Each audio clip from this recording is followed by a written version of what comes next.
The innovation of products driven by research is never an effort that is done in a single local market.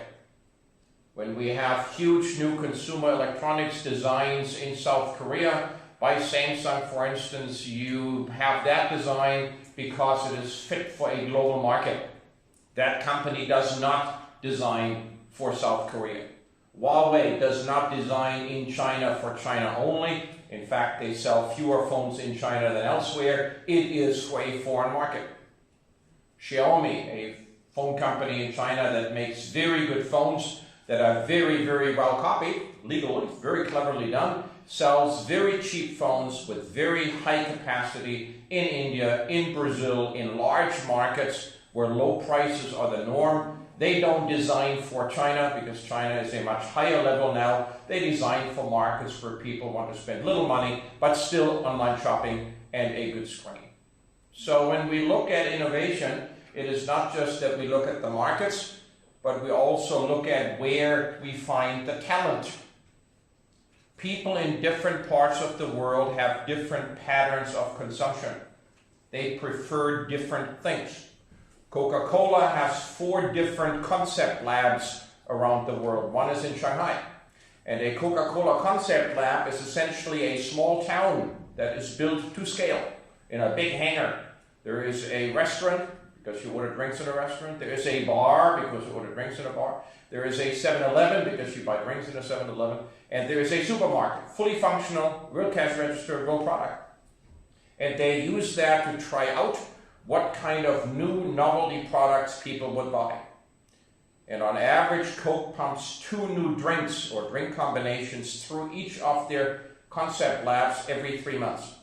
And dependent on the initial reaction in 4 different parts of the world, they decide whether they make this a global drink, a national drink, or whether it flops. So when you design, you take on board world knowledge. You don't design in New Zealand for the West Coast in Greymouth because the few people that live there don't have any money. And so it makes no sense to focus on them. We focus on a world market. We have a brand connection that relates to global markets. You go to a mall sometimes, ma'am, and you buy clothes in a mall, in a boutique?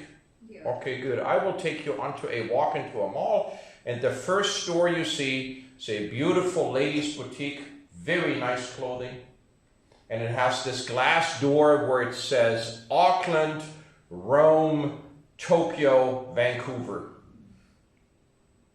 And you look at that and you go, oh, that's pretty good stuff. And then comes another store, 3 or 4 stores down, and it is also a ladies' boutique, very nice clothes. It has a glass door. It says Auckland, Rotorua, Dunedin, Tokoroa. What is the immediate impression that you would have when you walk by the second store? Better or worse than the first store? Worse. But it could be that the design is much nicer. It has special things in it. Oh, you go, okay. So the fact that they're selling in Tokyo, the fact that they're selling in Rome, which of course you don't know. You only know there is the word Rome on the glass door. It could be a mailbox emptied by your maternal grandmother twice a month for the mail. We don't even know if they have a store. But it does give you this special excitement. You're dealing with a global firm. And what you're really thinking most likely is that if they can't sell in a global market, if they have consumers across the world, their stuff must be good. It must have some features to it. It must have something that makes them special enough to compete on a world stage. And you would probably pay a little more. You would spend a little bit more time. And you would prefer a global market. The same with any other product. If you show on your web page that you are not selling just in New Zealand or just in India, but you're selling in 19 countries, including 12 that people never heard of, then that makes somehow that web page more exciting. It makes your product more upgraded. So there is a brand reputation connection to global activity because you automatically assume that when you're exposed to a global market, you gain additional knowledge, You understand customers better. You have an early jump on competitors that you see in other countries, and therefore you are a larger, more reliable, more innovative, possibly more successful firm, and everybody wants to be part of some success story. So when you get onto the shelves in foreign countries, you have achieved something. So when we move just through a couple of the details here, you will also see that there is a resource component. We need resources in order to make something, whether it's a good or a service. And resources in the olden days was purely what you dug out of the ground, the timber you found in the forest, the metal you could make in the factory, but now it is much more than that because we can easily ship stuff that we don't have and buy it. It is the quality of the people. I'll wait for a few seconds. We have some people coming in. Thank you very much for waiting on time. Good man. Anybody else out there? You're it? Okay, very good. Thank you. Have a seat. Thanks for being patient. So when we now look at how we resource global organizations, the most critical resource is people. And people have different approaches to accomplishment, to work, to engagement, to innovation in different parts of the world.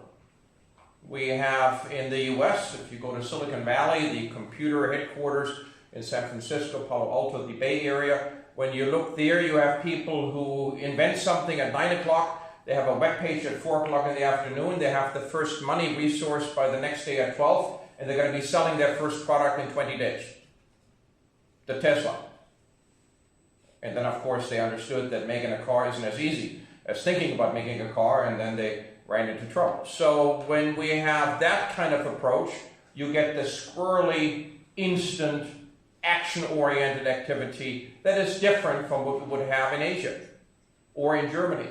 We took an MBA group to a large German company a couple of months ago, and they asked, what do you do about innovation? And the German firm said, its owner said, multi-billion-dollar firm, we have great innovation. We have a plane, 319 pages.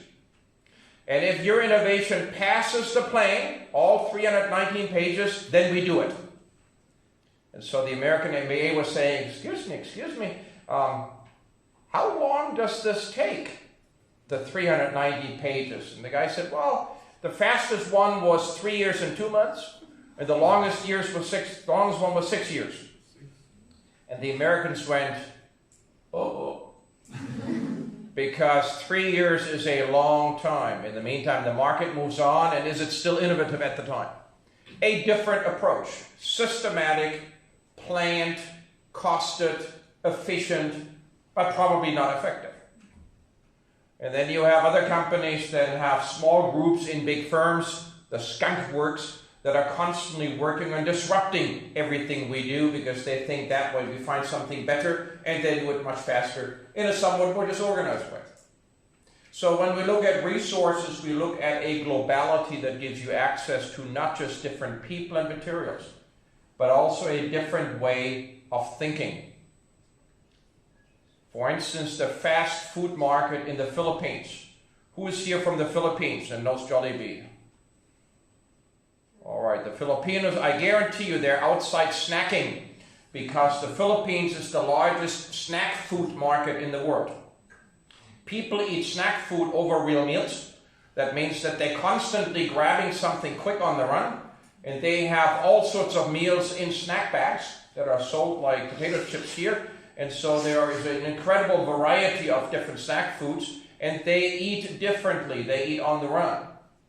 But if you ever get invited to a Filipino meal, very similar to an Indian meal or a Chinese meal, there will never be two people.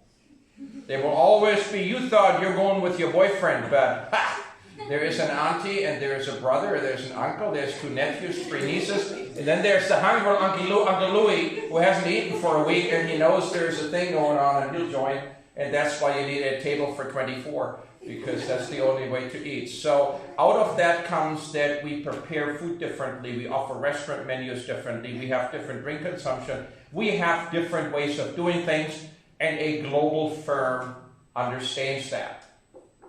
So if we walk through and we look at this diversification topic, it emerges again, not just in the quality of people,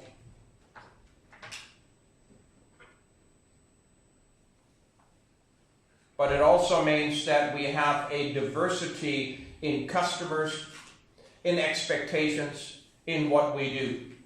In the US, in America, most people live in a detached home. They don't live in apartments other than in the few very big towns.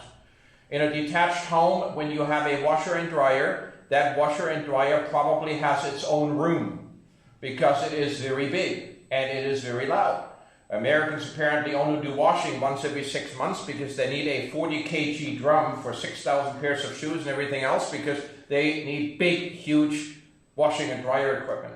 If you sold that same piece of equipment in Japan, A, it wouldn't fit. B, by the time you get into the third floor, put it down and you come back down, so is the washer and dryer. It'll fall right through the floor. It's too heavy.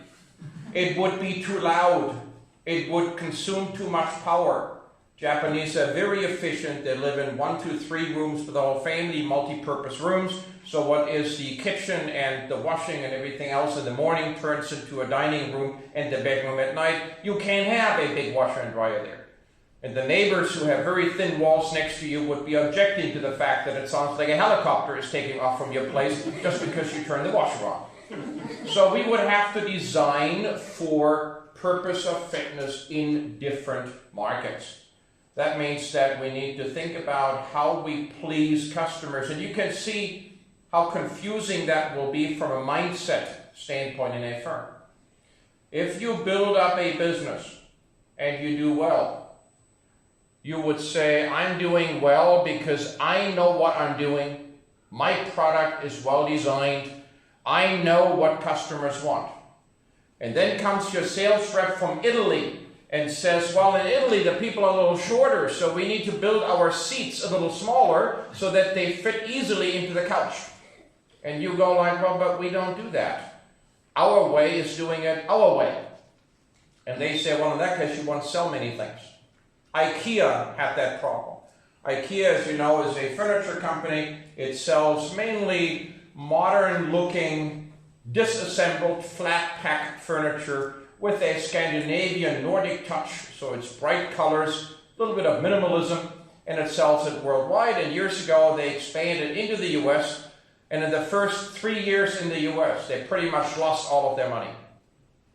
Because in the US, the rooms are bigger, the furniture is larger, and what looked perfectly positioned as a shelf to the American looked like midgets, as if dwarfs live in the house, because everything was just too small.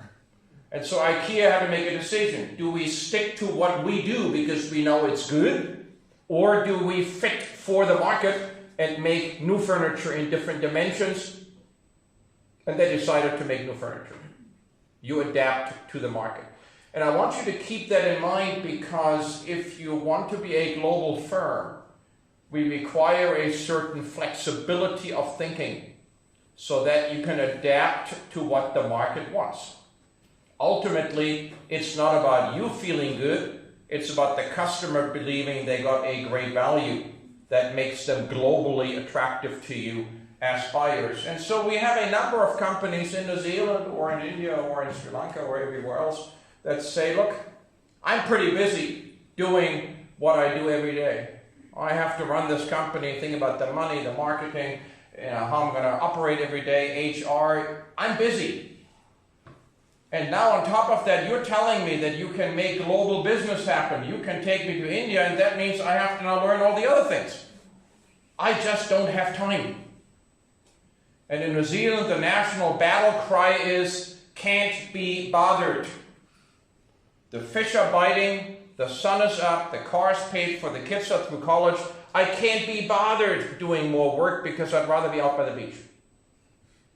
And if you look at that, there's a reasonable argument. How would I know in India what my competition would be? How do I know about the local laws in Turkey? Can't ask a Turk. What can I do about technology, competition there, different voltages, whatever they need, unstable power supplies? How do I make this all happen? It's just too complicated. So you just lost your job opportunity because if a company here says, yeah, it's nice that you get me sales in India, but it's too complicated. then we're in trouble. So what could you do as an argument? What could you tell a local New Zealand business owner when he says, I have no idea how I can sell in China? In the back there, ma'am, with the blue shirt. What would you tell no, that's a blue and white shirt, and you're not a ma'am, unless I'm really, really short-sighted. So, ma'am in the back, what would you tell a local business owner in New Zealand if he tells you or she tells you that it's just too complicated going overseas? I don't know all these things. How would you respond?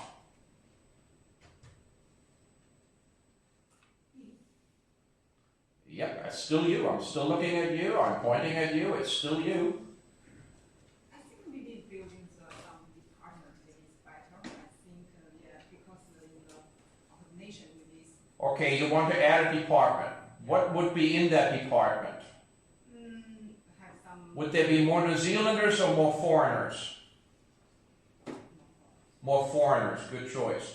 So what you're really saying is you want to build up expertise, knowledge, so that he gains that knowledge. How far do I have to jump, physically jump, to get to a person who is an expert in Russian economy?